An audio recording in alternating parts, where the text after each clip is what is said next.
paz do Senhor. Eu gostaria de ler um texto para iniciar o nosso culto. O texto de Isaías 1 e 2. Assim diz o Senhor: o céu é o meu trono, e a terra o estrado dos meus pés. Que casa me edificareis vós? E qual é o lugar do meu repouso?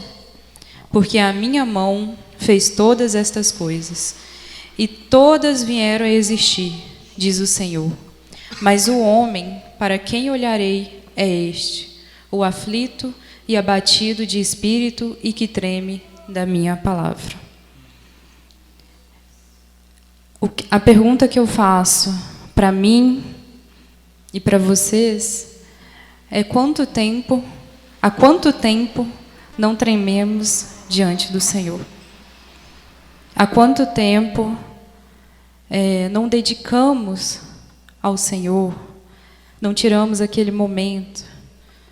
Eu convido vocês hoje a tirar esse momento aqui, esquecer os problemas. O texto mesmo fala, né?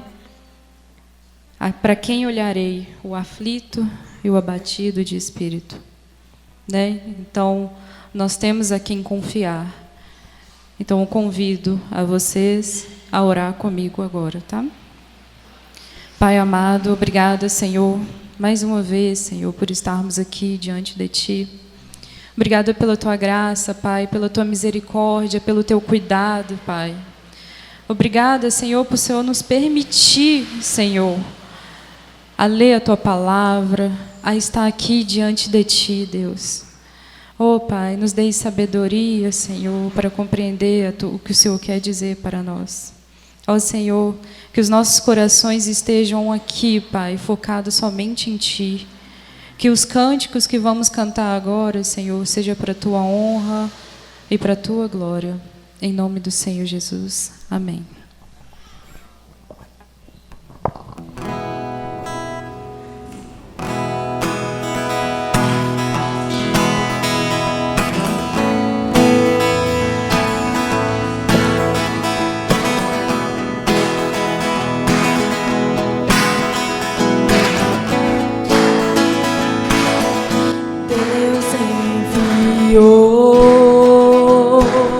Seu Filho amado para salvar e perdoar. Na cruz sofreu por meus pecados, mas ressurgiu.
faz a terra se alegrar, faz a terra se alegrar. Ele é a própria luz e as trevas vão fugir, tremer com sua voz, tremer com sua voz.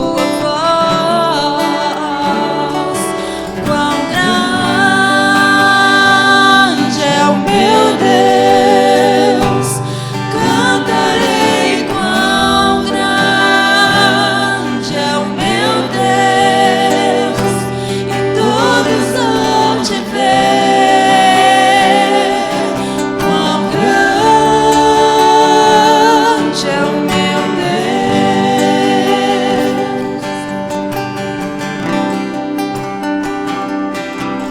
Por gerações Ele é. O tempo está em tuas mãos, começo e o fim, começo e o fim. Três se formam em um: Filho, Espírito e Pai, Cordeiro e Leão, Cordeiro e Leão. Quão grande é o meu Deus, cantarei. Quão grande é o meu Deus, e todos vão te ver. Quão grande é o meu Deus.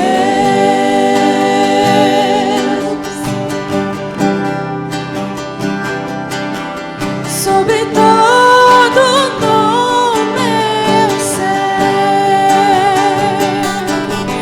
tu és digno do louvor. Eu cantarei. Quão grande é o meu Deus.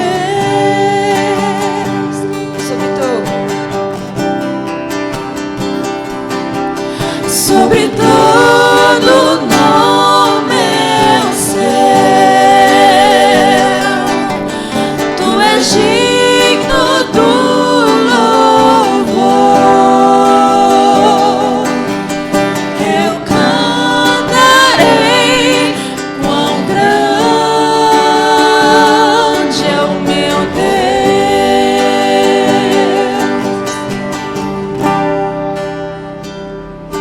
Quão grande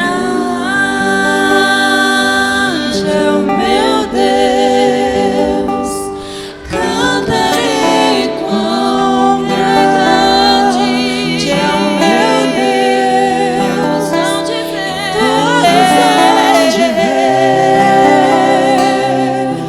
Quão grande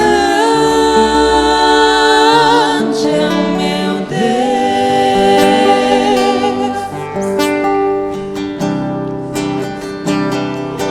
Quão grande é o meu Deus, cantarei. Quão grande é o meu Deus, e todos hão de ver. Quão grande é o meu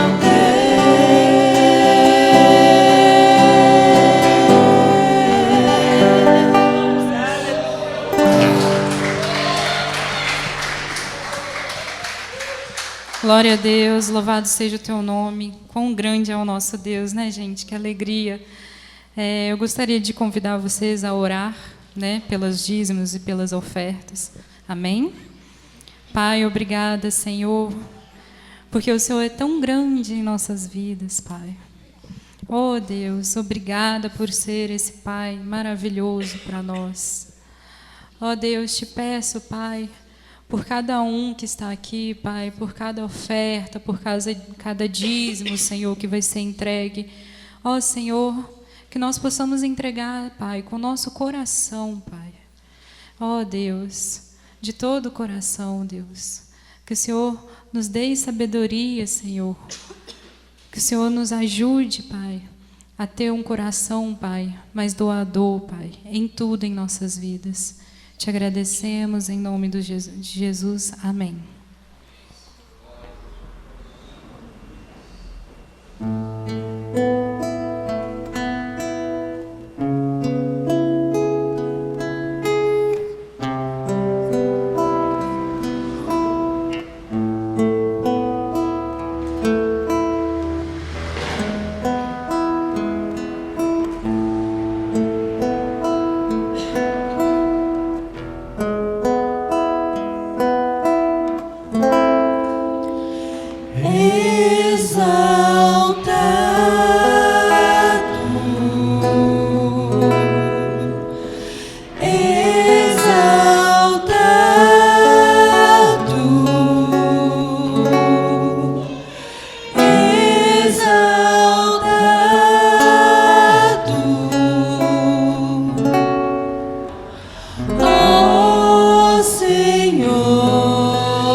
Transgressões, ferido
Glória a Deus.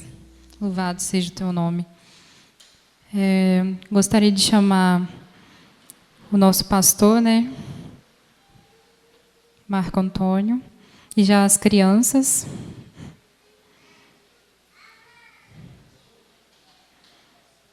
Amém.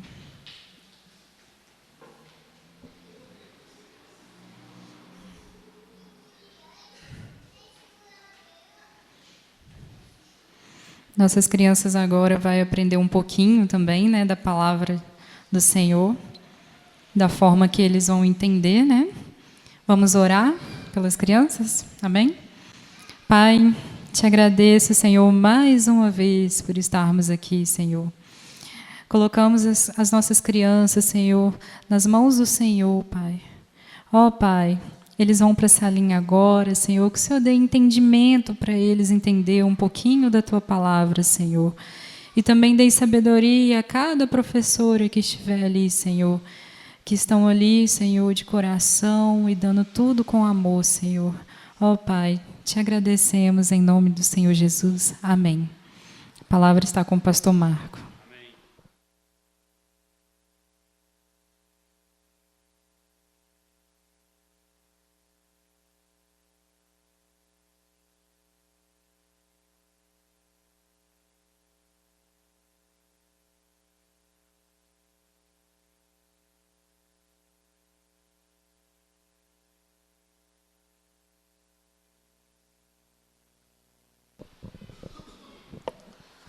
Glória a Deus. Vamos continuar a nossa série de mensagens do Evangelho que escreveu Lucas.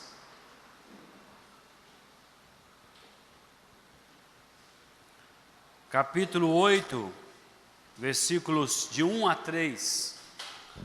Lucas 8, de 1 a 3. Amém? Abram suas Bíblias aí, em Lucas 8, de 1 a 3.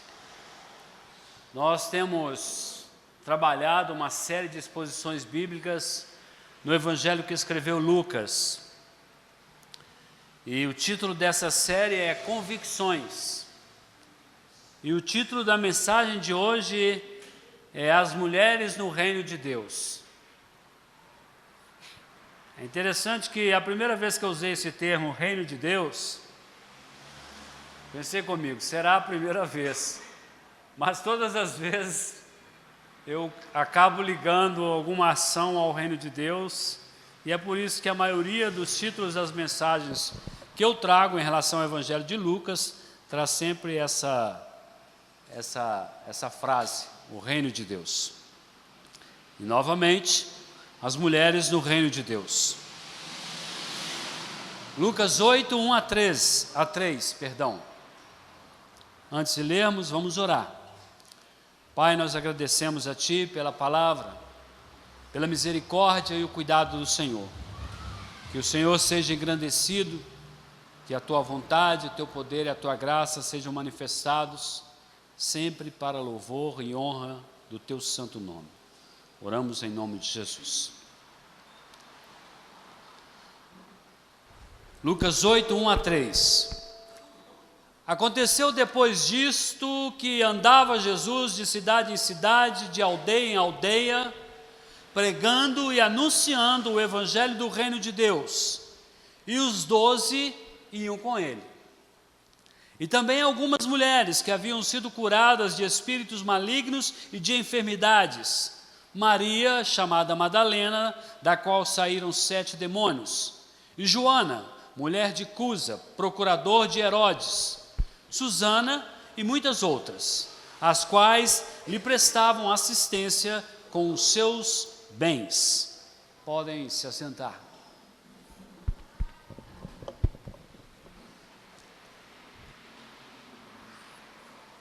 No reino de Deus, todos são importantes. Amém. Vou optar, porque eu fico mais à vontade.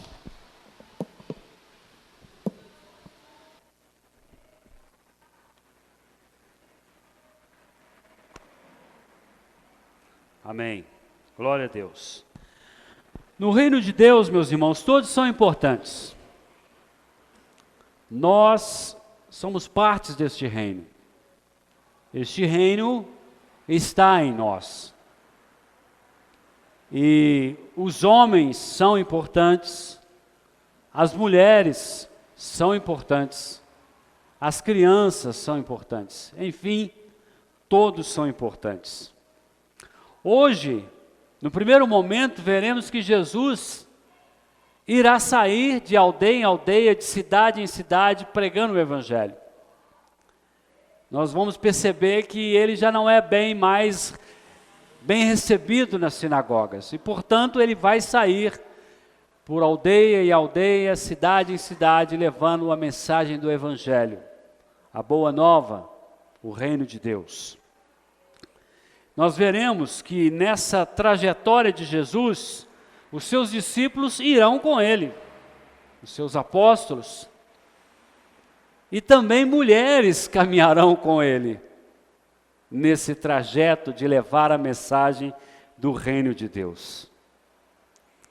E nós vamos perceber que essas mulheres, elas vão se destacar, principalmente no evangelho que escreveu Lucas, ele fala muito sobre isso. E a grande participação dessas mulheres será no sentido de contribuírem financeiramente para o ministério de Jesus Cristo. Afinal de contas, eles precisavam, durante essa caminhada, de sustento, de vestes, enfim, do básico para sobreviver e seguirem. Nós veremos nessa mensagem de hoje que há espaço para homens e mulheres comprometidos com a obra do Senhor.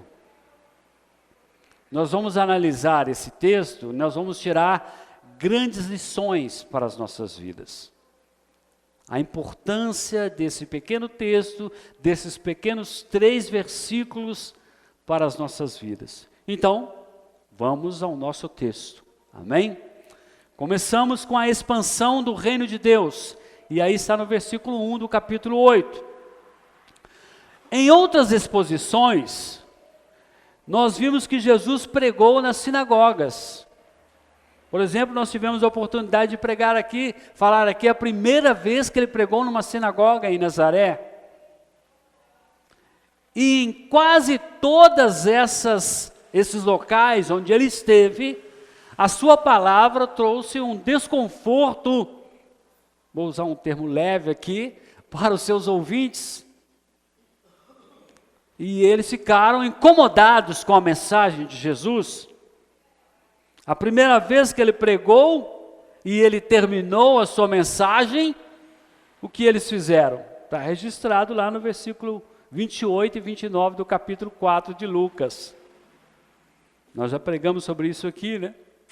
Todos na sinagoga, versículo 28 do capítulo 4 de Lucas, ouvindo essas coisas, se encheram de ira, e levantando-se, expulsaram-no da cidade, e o levaram até ao cimo do monte, sobre o qual estava edificada, para de lá o precipitarem abaixo. Então, a primeira experiência de Jesus pregando numa sinagoga, ao terminar a mensagem, eles tentaram julgar ele no penhasco. Ele começou nas sinagogas, ele começou procurando os seus conterrâneos judeus, para mostrar para eles, por meio das Escrituras, que ele era o Messias que havia de vir. Mas o que nós percebemos é que a maioria deles rejeitaram as boas novas. A maioria deles rejeitaram o Evangelho. Então, Jesus vai dar o próximo passo. Ele vai sair de cidade em cidade, de aldeia em aldeia, e ele vai sair pregando e anunciando o Evangelho. E aí nós percebemos 2 coisas importantes aqui. Primeiro, a ação de Jesus em pregar e anunciar o Evangelho. Então, a primeira coisa que nós percebemos, Jesus, ele se move, Ele para de pregar somente em sinagogas e somente a um determinado grupo de povos numa determinada região, e ele avança, ele sai daquela região, ele vai de cidade em cidade, de aldeia em aldeia, ele vai pregando e anunciando. É interessante porque ao pregar e anunciar, ele demonstra que Jesus ensinava os princípios do reino de Deus a partir da pregação. E proclamando era como um arauto que ia anunciando a chegada do reino de Deus. O arauto era aquela pessoa que dava a notícia, quase que aos berros, para que os súditos do rei ouvissem a mensagem do rei. O segundo aspecto que nós percebemos aqui é que Jesus levou consigo os seus apóstolos, os seus discípulos. Então, qual era o método de Jesus ao pregar o evangelho? O método dele era levar consigo os seus discípulos, os seus apóstolos, e podemos dizer, as mulheres também estavam ali presentes, vários textos dizem isto, e todos ouviam e viam como Jesus pregava e proclamava o evangelho. Ou seja, Jesus ensinava a partir do seu modelo, do seu exemplo, da sua atitude. Quando Jesus queria dar um ensinamento, ele não simplesmente reunia os apóstolos, sentava e falava com eles. Não era somente isso. Ele andava com eles, ele caminhava com eles, e à medida que ele ia caminhando, ele ia ensinando, com palavras e com exemplo. Os discípulos e apóstolos de Jesus Cristo estavam aprendendo na prática como deveriam proclamar e anunciar o evangelho. Como eles deveriam fazer isso? Qual era o método? E Jesus mostrou para eles como era. A proclamação do evangelho, ela precisa ser feita no poder do Espírito Santo. E ela é suficiente para um mundo perdido e cruel. A mensagem do evangelho é a mensagem que nós devemos levar. É a mensagem fundamental e principal. Jesus não estava ali como um revolucionário, como alguns gostariam de dizer, atacando o sistema opressor do capitalismo selvagem do Império Romano. Ele não era esse tipo de pessoa. Ele não estava fazendo, veja bem, não estou criticando, estou só dizendo o método de Jesus. Ele não estava fazendo uma passeata pelos direitos humanos, uma passeata pela libertação dos escravos, uma passeata pela igualdade. Não havia nenhuma ideologia política, social por trás. Havia uma mensagem que era a verdade, é o evangelho, é o reino de Deus. Penso que muitos cristãos perdem muito tempo preocupados com questões sociais e políticas. Deveriam estar gastando mais o seu tempo proclamando a verdade do evangelho. Jesus estava falando, olha, César é tão cruel, nós precisamos derrubar ele, nós precisamos acabar com esses impostos absurdos, nós precisamos lutar pelos direitos das mulheres e dos homens. Não, ele pregou o reino de Deus, e este reino tem princípios, e nesses princípios está envolvido tudo, o direito das pessoas, a liberdade, o amor para com o próximo. Tudo está no evangelho, não há necessidade de você beber nas fontes externas para ter argumentos. A palavra de Deus é suficiente. Só a Escritura. Essa é a mensagem que o cristão deve levar. Eu costumo dizer, não carrego nenhuma bandeira. Minha bandeira não é vermelha, nem azul. A minha bandeira não é de esquerda e nem de direita. Eu carrego a convicção de fé que tenho em Cristo Jesus, nele e na sua palavra. E isso é mais do que suficiente para um mundo perdido. E o próprio Jesus está demonstrando qual é a sua visão e compreensão de mundo. E ela consiste naquilo que ele disse em Mateus 6:33. Que nós devemos buscar, em primeiro lugar, o reino de Deus e a sua justiça, e as outras coisas serão acrescentadas. Então, o que o cristão deve buscar? Uma vida melhor? Um país melhor?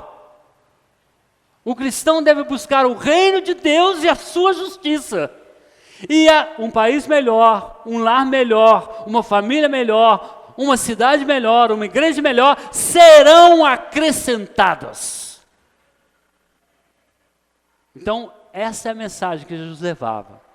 Isso era o que ele ensinava. E isso não muda para nós.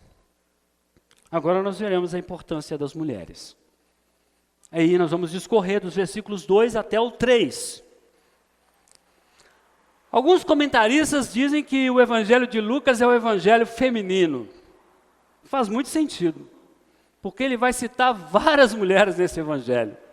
E eu coloquei algumas aqui, eu não vou ler o texto, porque são muitos textos e são grandes, mas recomendo-vos a lerem em vossas casas. Amém? Primeiro momento em que Lucas cita mulheres no seu evangelho. Lá em Lucas capítulo 1, 39 a 56. Lucas 1, 39 a 56, já falamos sobre isso aqui. Ele cita Maria e Isabel. Vocês sabem aquele encontro que Maria teve com Isabel, em João Batista, ainda no ventre de Isabel, quando ouviu a voz da mãe de Jesus, a criança se moveu dentro do ventre dela, pelo poder do Espírito Santo. Ele vai citar também, em Lucas 2, 36 a 38, a profetisa Ana. Aquela mulher anciã, viúva, que estava esperando a vinda do Messias. Aquela profetisa estava ali aguardando. E Lucas vai citar ela nos versículos 36 a 38. No capítulo 7, nos versículos 11 a 15, ele cita quem? A viúva de Naim. Mais uma mulher, mais uma personagem. No capítulo 7, nos versículos 36 a 50, que foi o que nós pregamos semana passada, ele vai citar aquela mulher pecadora, que chorou aos pés de Jesus, enxugou com seus cabelos, ungiu ele com unguento, os pés dele. No capítulo 11, no versículo 27, ele vai citar uma mulher que no meio da multidão grita: bem-aventurada aquela que te concebeu e os seios que te amamentaram. Lucas 11, 27. No capítulo 13, nos versículos 10 a 13, ele vai citar uma outra mulher que há 18 anos andava encurvada, possessa de um espírito de enfermidade, e que foi curada num dia de sábado. Então, várias vezes Lucas cita mulheres, e num contexto em que as mulheres não tinham vez, não tinham palavra, não podiam falar. O nosso texto de hoje cita mulheres que foram curadas de espíritos malignos e de enfermidades. Ele cita 3 nomes, mas no contexto do texto ele diz mais e mais outras mulheres. Essas mulheres, o que elas fizeram? Elas ajudaram financeiramente Jesus e os seus discípulos. E elas faziam isso porque elas tinham uma imensa gratidão para com Jesus, pela bênção que elas receberam e pelo privilégio de Ele dar a atenção a elas, porque até então elas não tinham de ninguém. Havia uma bolsa em que guardava as ofertas, e João cita isso. Lá em João 13, 29, ele vai falar sobre essa bolsa. Ele diz o seguinte, no versículo 29 do capítulo 13, vai citar Judas, né? Pois como Judas era quem trazia a bolsa de dinheiro da oferta, pensaram alguns que Jesus dissera, compra o que precisamos para a festa, ou lhe ordenara que desse alguma coisa aos pobres. Então eles carregavam essa bolsa, aconteceu um fato lá, Jesus chamou Judas à parte e pediu para que, e eles pensaram que ele havia pedido para comprar alguma coisa ou ajudar alguém, porque Judas era o tesoureiro de Jesus. João vai dizer mais à frente que ele roubava a bolsa. Então havia uma bolsa de coleta das ofertas que eles carregavam. Essas mulheres, elas contribuíram dessa maneira, financeiramente, para a proclamação do reino de Deus. Jesus não impediu as mulheres de o seguirem. E muitas mulheres receberam sua atenção, quase todas citadas no texto, receberam a atenção de Jesus. Diferente dos mestres judeus, que não tratavam bem as mulheres e que rejeitavam até ensinar para elas, Jesus acolheu, tratou bem e ensinou. Leon Morris vai citar algo muito interessante, abre aspas, os rabinos recusavam-se a ensinar as mulheres e geralmente lhes atribuíam um lugar de grande inferioridade. Jesus, porém, livremente as admitia à comunhão, como nesta ocasião. Ele aceitava o serviço delas. Os judeus, os mestres da lei, eles eram tão contrários à mulher, que eles diziam, agradeciam a Deus por não ter nascido mulher. Jesus acolheu as mulheres. Jesus foi diferente. Nós vemos nesse texto que essas mulheres ajudaram financeiramente, mas que também acompanhavam Jesus e os apóstolos. Mesmo não podendo pregar, elas serviram a Deus com suas finanças. Mesmo sofrendo o preconceito, mesmo sendo rejeitadas, muitas vezes não tendo a oportunidade de falar, elas ajudaram como puderam e como podiam. Elas não ficaram preocupadas, nós precisamos lutar pelos nossos direitos, de falar, de pregar. Não, elas serviram como podiam, porque eram extremamente gratas a Deus.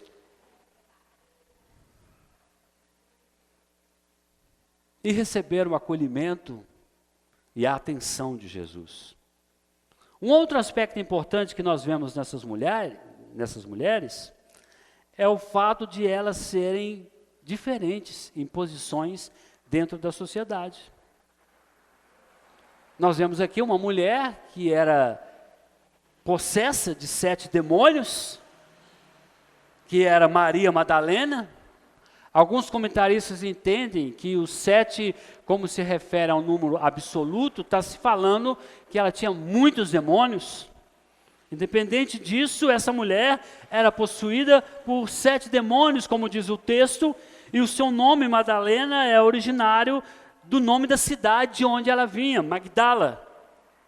Isso significa torre, a torre.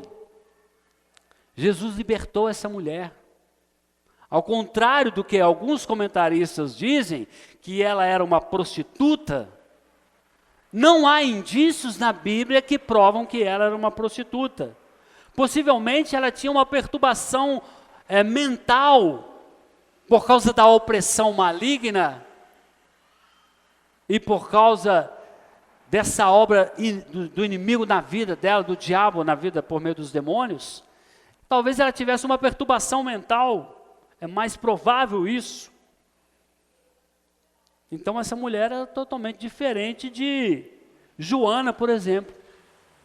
Joana era mulher do procurador de Herodes, o camarada que cuidava das finanças de Herodes Antipas. A posição dela é diferente no caso de Maria Madalena.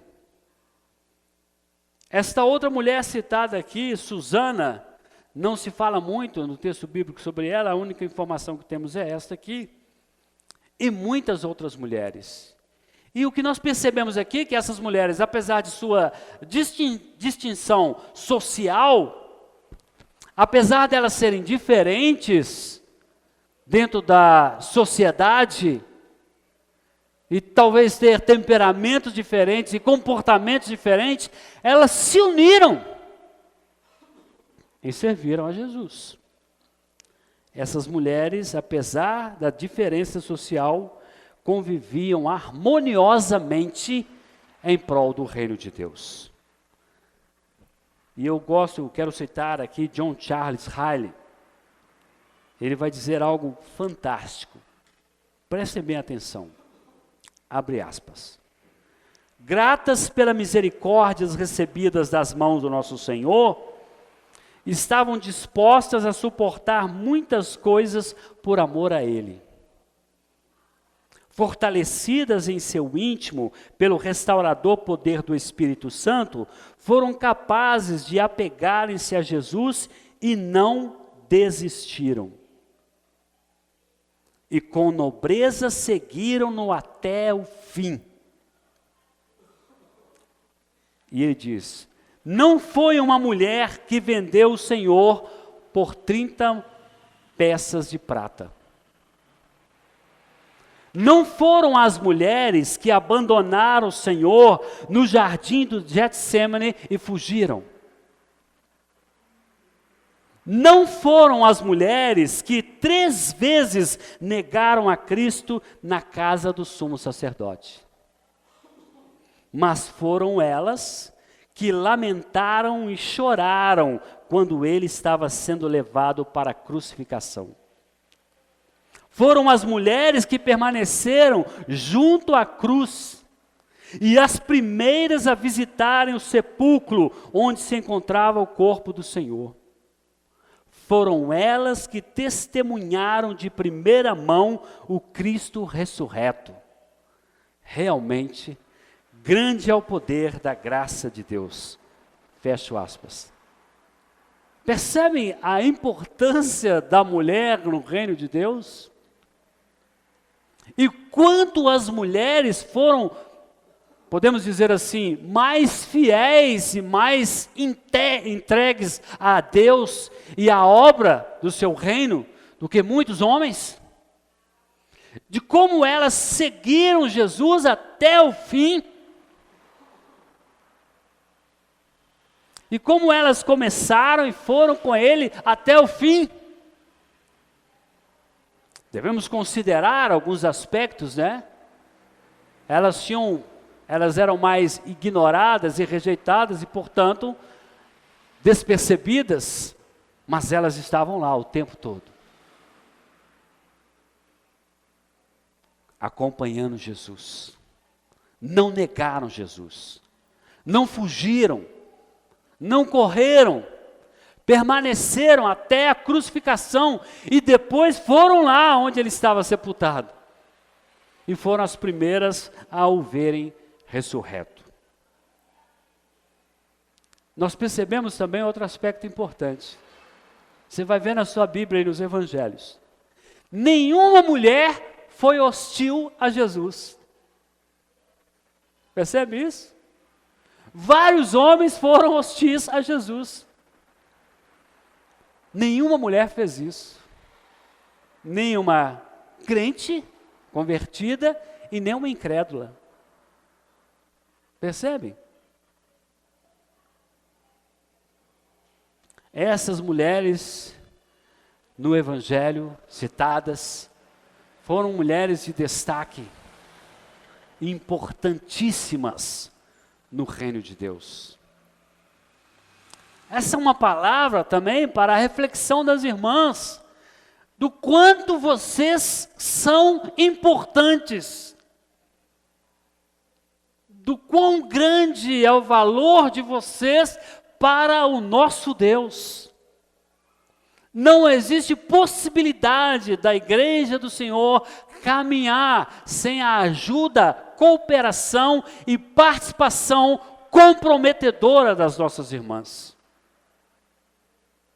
Mas o que me chama mais a atenção em relação a essas mulheres é que elas não estavam levantando bandeiras ideológicas ou defendendo posições, elas simplesmente serviram e se destacaram no serviço. Elas estavam vivendo o seu tempo, com todas as faltas de oportunidades, com toda a falta de consideração, com toda a falta de respeito por elas. Mas isso não as impediu de servirem a Jesus e os discípulos e os apóstolos. E o nome delas está aqui na Bíblia. Ganharam respeito e fama entre os cristãos. Não porque levantaram bandeiras ideológicas ou brigaram pelos seus direitos, mas porque serviram por amor a Cristo. E aí eu quero dizer algo importante. Não estou dizendo que vocês não devem brigar e lutar pelos seus direitos. O que eu quero dizer, que serve para mim, serve para todos nós, homens e mulheres, é que essas ideologias, esses pensamentos, essas posições não podem estar acima daquilo que é fundamental, que é o reino de Deus, que é a palavra de Deus. Antes de eu ser um cidadão brasileiro, antes de eu ser um cidadão do mundo, eu sou um cidadão do reino de Deus, que é regido, dirigido e guiado pelos princípios deste reino. E essa é a minha prioridade, e deve ser a prioridade de todo cristão. Vamos a algumas aplicações desse texto.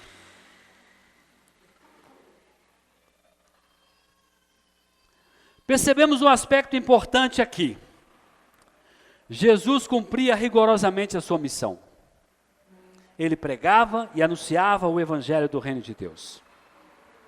Se ele não era mais recebido nas sinagogas, ele então saiu de cidade em cidade, de aldeia em aldeia.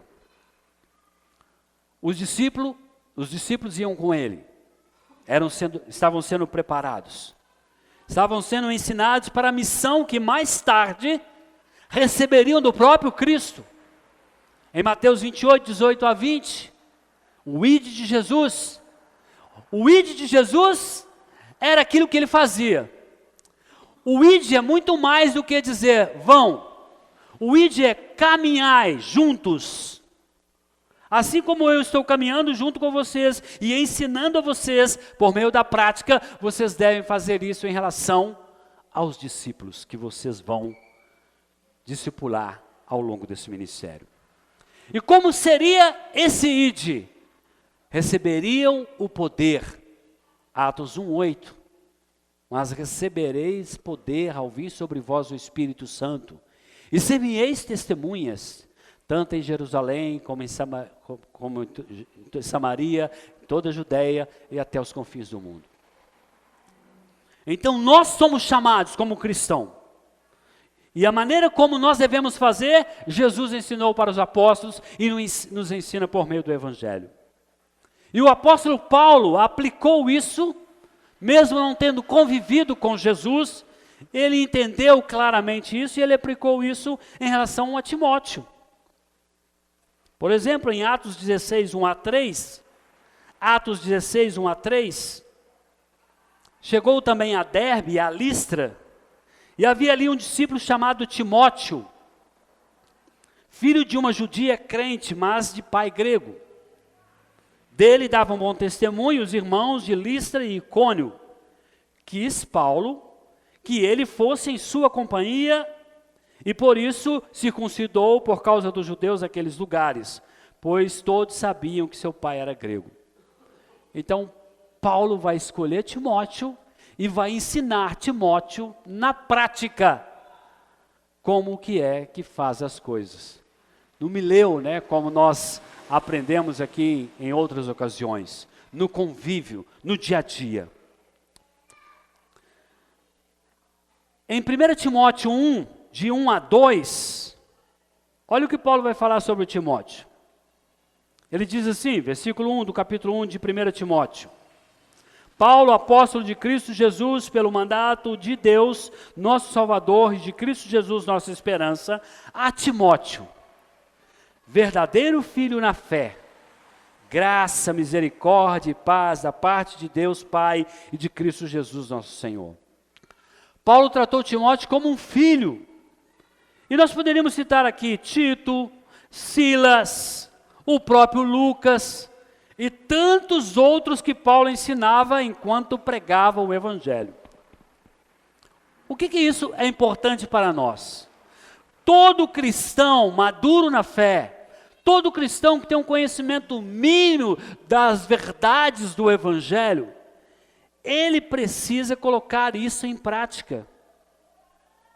Ele precisa fazer discípulos, ele precisa procurar alguém e tratar com alguém, cuidar de alguém, ensinar alguém. Esse foi o exemplo e o ensino de Jesus para os seus discípulos. E é uma responsabilidade de todo cristão que tem uma certa maturidade no seu desenvolvimento de compreensão do Evangelho. Mas aí vem a pergunta, pastor, e se eu ainda não estou pronto? Então, sujeite-se ao discipulado.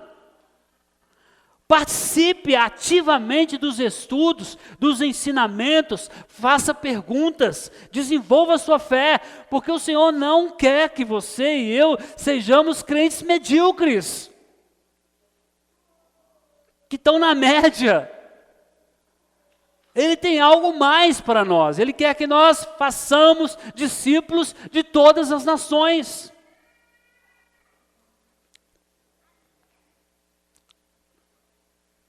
Se você está desenvolvido, você não pode se omitir. Se você tem um conhecimento básico do processo de salvação, do processo redentivo, da obra de Deus, você não pode fugir dessa responsabilidade. Você precisa se aplicar, se esforçar, e como foi recomendado por Paulo a Timóteo, procura-te apresentar-te a Deus aprovado. 2 Timóteo 2,15, como obreiro que não tem de que se envergonhar e que maneja bem a palavra de verdade, da verdade. Então você, cristão, você precisa apresentar a Deus como obreiro aprovado para servi-lo no processo de fazer discípulos. Quero enfatizar duas coisas importantes aqui. Você, meu irmão e minha irmã, que ainda não desenvolveu um conhecimento suficiente do Evangelho, você que ainda não se encontra apto para fazer discípulo, para sentar com uma pessoa e ensinar ela a palavra de Deus, e aí não precisa ser um ensino de excelência, o ensino daquilo que você tem aprendido e vivido.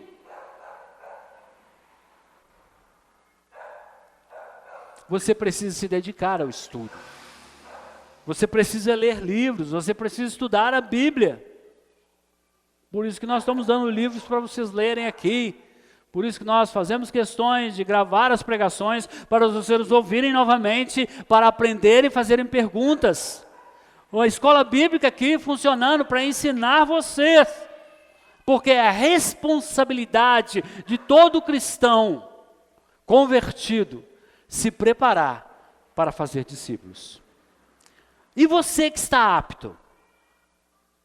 E você que tem conhecimento básico do Evangelho? Você precisa pregar esse Evangelho. Você precisa fazer discípulos. Todos nós temos responsabilidades no reino de Deus. E um cristão precisa estar comprometido com o Senhor. Entenderam? Essa é a responsabilidade de vocês. Essa é a responsabilidade de todo cristão. Agora veremos algo importante em relação às mulheres. Essas mulheres que nós citamos aqui no nosso texto, no contexto que elas viviam, elas não podiam pregar, mas elas certamente contribuíram à sua maneira para o ministério de Jesus. Hoje, muitas pessoas aqui não se consideram ainda tranquilas para irem levar a mensagem do Evangelho. O básico que elas conseguem é conversar com um amigo mais próximo, com um parente, mas tem certas dificuldades para se expressarem aí fora, no mundo. Mas o Evangelho do Senhor existe inúmeras formas de contribuir. Existem inúmeras formas de ajudar na proclamação dessa mensagem. Muitas pessoas talvez tenham chamado para serem evangelistas, para serem pregadores. Mas há aqueles que talvez nunca terão essa oportunidade e nunca conseguirão fazer isso. Mas certamente poderão servir de alguma maneira. O contexto do nosso texto é que essas mulheres não tinham oportunidade de pregar, não tinham oportunidade de falar, mas elas não ficaram ali paradas, já que eu não sou útil, já que eu não posso fazer nada, então eu não vou fazer nada. Elas fizeram o que podiam fazer. E aí eu gosto muito de uma história que eu li no livro do comentário de Lucas, de William Barclay, ele fala uma coisa interessante. Ele disse que numa cidade havia um velho sapateiro. E esse velho sapateiro, ele tinha um grande desejo, ser um pregador do Evangelho. Mas por algum motivo ele nunca teve essa oportunidade. Ele continuou sendo ali o sapateiro. Certa vez ele conheceu um jovem que estava estudando teologia para ser pastor. E ele acompanhou esse processo de desenvolvimento desse jovem, até que finalmente esse jovem formou e foi consagrado a pastor. Esse sapateiro aproximou-se dele e falou: olha, eu queria que você me desse a oportunidade de fazer os seus sapatos. Enquanto você viver, ou enquanto eu viver, eu quero fazer os seus sapatos. Desta forma, todas as vezes que você subir ao altar para pregar, eu me sentirei ali com você por meio do sapato que eu te ofertei. E assim, o sonho e o desejo que eu tinha de pregar o Evangelho, de estar no púlpito e não pude, por uma série de fatores, estarei ali representado por meio do sapato que eu estou doando para o pregador do Evangelho. Quantos homens, irmãos, que ocupam postos públicos, que jamais poderiam manter esse posto se não tivesse por trás uma família tranquila e um lar tranquilo, uma esposa amável e filhos compreensíveis. Não há, irmãos, nenhum dom que não possa ser utilizado para o serviço de Cristo. Todos os dons podem ser utilizados. Muitos dos melhores servos do Senhor estão nos bastidores. Aqueles que ninguém dá nada por eles, mas que sem eles, o pregador teria sérias dificuldades. O evangelista enfrentaria vários problemas. Muitos desses que estão por trás, estão nos bastidores, são essenciais à causa do Senhor. Não me esqueço de um texto que eu li no livro, referindo-se a Charles Spurgeon, chamado de o príncipe dos pregadores, pregador batista. Ele certa vez estava se preparando para a mensagem, estava ali no púlpito, e ele era um grande pregador, tanto é que ele recebe esse nome, príncipe dos pregadores, traía multidões para ouvirem a sua mensagem, e o Senhor mostrou ele um velhinho lá no cantinho, no fundo da igreja, e aquele velhinho orando, e o Senhor falou ao coração de Spurgeon: se você está aí, agradeça aquele velhinho lá, ele está clamando por você, todas as vezes que você vai pregar a palavra, que está intercedendo por você. Aquele velhinho está sustentando você, para que você seja este pregador que você é, e para que as almas sejam alcançadas, para que pessoas sejam alcançadas, para que vidas sejam alcançadas. Eu prefiro usar essa expressão, vidas, porque o Senhor salva o ser humano na sua totalidade. Então o Senhor mostrou para ele isso. Meus irmãos, a importância de você que talvez não consiga pregar, ou não tenha a habilidade para se expressar, ou que não tenha tanto conhecimento assim, a sua oração, a sua oferta, o seu dízimo, a sua contribuição nas mínimas coisas, tem sido uma bênção no reino de Deus, e você é extremamente importante. Todo cristão pode servir no corpo, há espaço para todos, todos são importantes. O apóstolo Paulo, quando ele vai dizer sobre os dons, em Romanos 12, 6 a 8, Romanos 6, capítulo 12, versículos 6 a 8, ele diz o seguinte: tendo, porém, diferentes dons, segundo a graça que nos foi dada, se profecias, seja segundo a proporção da fé. Se ministério, dediquemo-nos ao ministério. Ou o que ensina, esmere-se no fazê-lo. Ou o que exorta, faça-o com dedicação. O que contribui, com liberalidade. E o que preside, com diligência. Quem exerce misericórdia, com alegria. Há espaço para todos. Pedro também falou sobre isso. Em 1 de Pedro 4, 10 a 11, 1 de Pedro 4, 10 a 11, servi uns aos outros, cada um conforme o dom que recebeu, como bons dispenseiros da multiforme graça de Deus. Se alguém fala, fale de acordo com os oráculos de Deus. Se alguém serve, e aí esse serve envolve tanta coisa, envolve aquele irmão que traz um copo de água para o pregador, envolve aquele irmão que simplesmente ora em casa, aquele que vem na limpeza da igreja, aquele que cuida dos detalhes mínimos, aquele que recebe as pessoas. E ele diz: façam na força de Deus, que Deus supre, para que todas as coisas seja Deus glorificado por meio de Jesus Cristo, a quem pertence a glória e o domínio pelos séculos dos séculos. Amém. Não há glória para pregadores, não há glória para mestres, não há glória para professores, não há glória para tocadores de instrumentos músicos, não há glória para cantores, não há glória para aquele que limpa a igreja, não há glória para aquele que ora pelo pastor. A glória é para Cristo.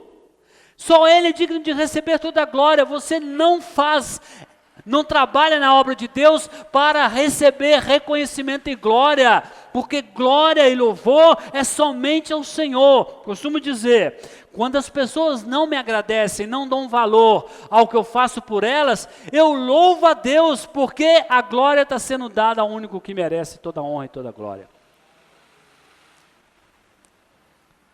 Todo cristão tem uma dívida de gratidão impagável para com Deus. Todos nós. Assim como essas mulheres, nós devemos expressar o nosso amor e a nossa gratidão para com Jesus. Existem inúmeras possibilidades para um cristão agradecido expressar essa gratidão. Não tem como, irmãos, ficarmos indiferentes diante dessa maravilhosa graça. Então, meus irmãos, o que nós aprendemos com a mensagem de hoje é que o reino de Deus, a responsabilidade de levar a mensagem do reino de Deus, de fazer discípulos, é de todos os cristãos. Daqueles que estão preparados para fazer discípulos, daqueles que não estão preparados para aprenderem, daqueles que não podem ajudar diretamente para ajudar nos bastidores, de maneira indireta, mas todos são importantes no reino de Deus. Que todas as mulheres, homens, crianças são importantes no reino de Deus. Que todos nós podemos servir a Deus e há espaço para todos. Que Deus abençoe. Vamos orar.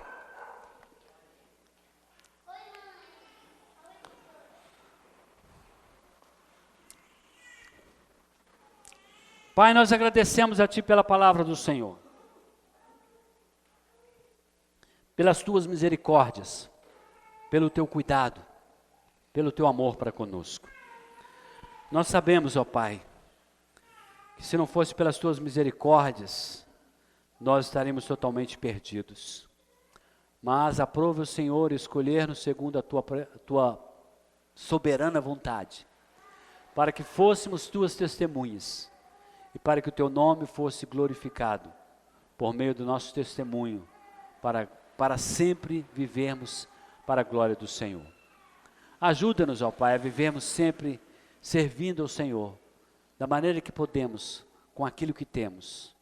Meu Deus, abençoe o momento da ceia agora, que o Senhor seja realmente motivo do nosso pensamento aqui, da nossa reflexão.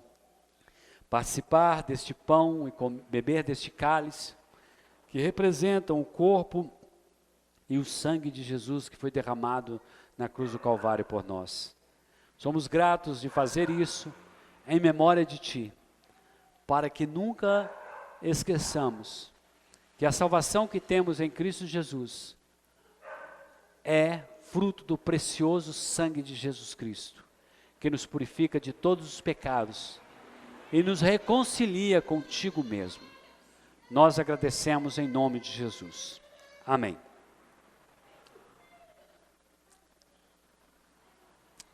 Enquanto os irmãos distribuam a ceia, nossos irmãozinhos irão louvar ao Senhor aqui. E aí, assim que for distribuído, nós vamos fazer então, participar da ceia do Senhor. Amém?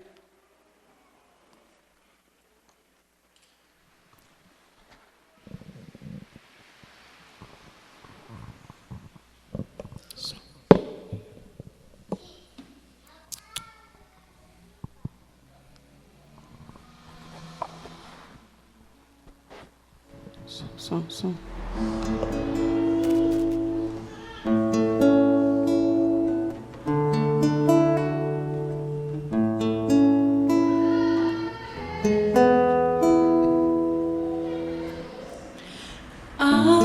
Algemado por um peso,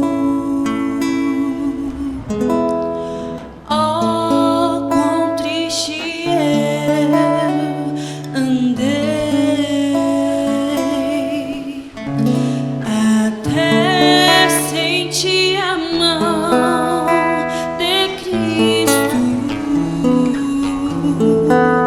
Não sou mais como eu era, eu sei.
com Cristo e com a sua igreja, você pode participar da ceia normalmente. Amém? Vamos abrir as nossas Bíblias na carta que escreveu Paulo aos Coríntios, 1 aos Coríntios.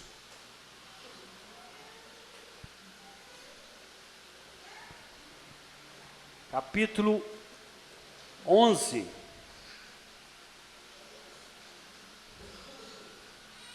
Primeiro aos Coríntios 11.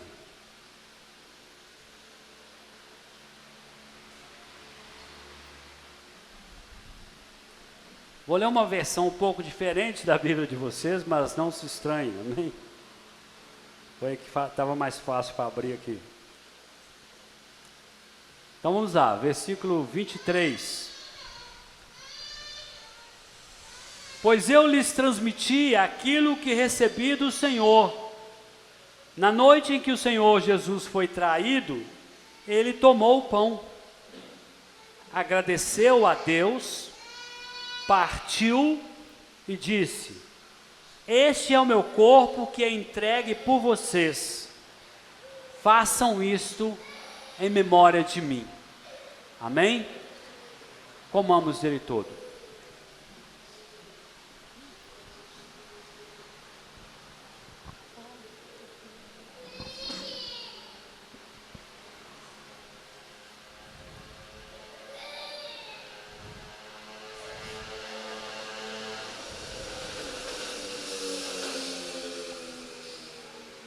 Pai, nós agradecemos, porque o Senhor nos amou, e o teu amor tão grande por nós na cruz do Calvário. Teu corpo foi moído pelos nossos pecados. Deus, o Pai, matou o seu Filho, para que por meio dele nós fôssemos reconciliados consigo mesmo. Nós te agradecemos, nós te louvamos, porque sabemos que ao longo da história da humanidade, essa morte não foi em vão. Muitos e muitos receberam a preciosa e maravilhosa graça de crerem em Cristo e de receberem gratuitamente a salvação oferecida pelo Senhor. E nós estamos aqui em memória de Ti, lembrando, trazendo à memória esse acontecimento tão extraordinário e tão maravilhoso. Amém. Da mesma forma, depois da ceia, tomou o cálice e disse: este cálice é a nova aliança, confirmada com meu sangue. Façam isto em memória de mim, sempre que o beberem. Porque cada vez que vocês comerem deste pão e beberem desse cálice, anunciam a morte do Senhor até que Ele venha. Cada vez, irmãos, que nós comemos deste pão e nós bebemos deste cálice, nós anunciamos a morte do Senhor até que Ele venha. Isso nunca pode sair da nossa mente e do nosso coração, porque essa razão pela qual nós estamos aqui, e jamais poderíamos estar na presença do Senhor, se não fosse pela morte e ressurreição do nosso Senhor e Salvador Jesus Cristo. Então, em memória de nosso Senhor Jesus Cristo, bebamos do cálice.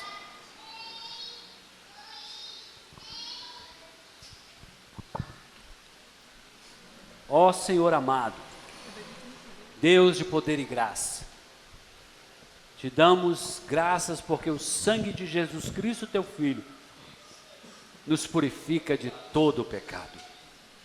Te damos graças porque no momento da morte do Senhor Jesus Cristo, o véu do templo se rasgou e nós agora podemos chegar diante do Deus Todo-Poderoso e adorar e receber a sua maravilhosa graça. Agradecemos em nome de Jesus. Amém.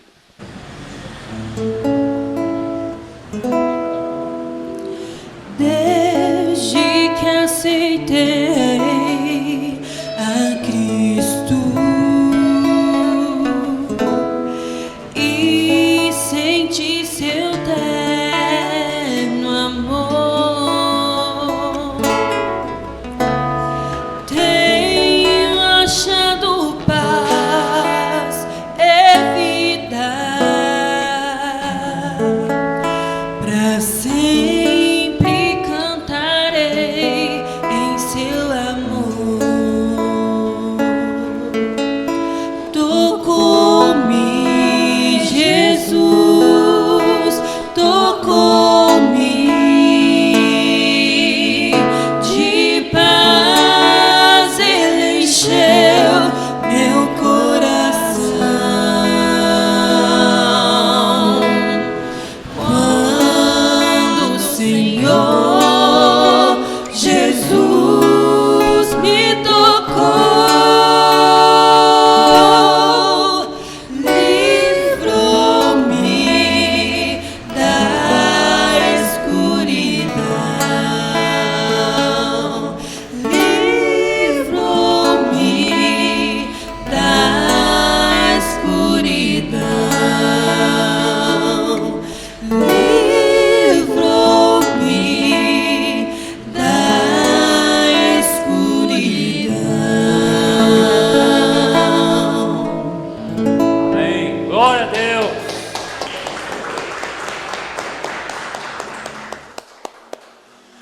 Amém.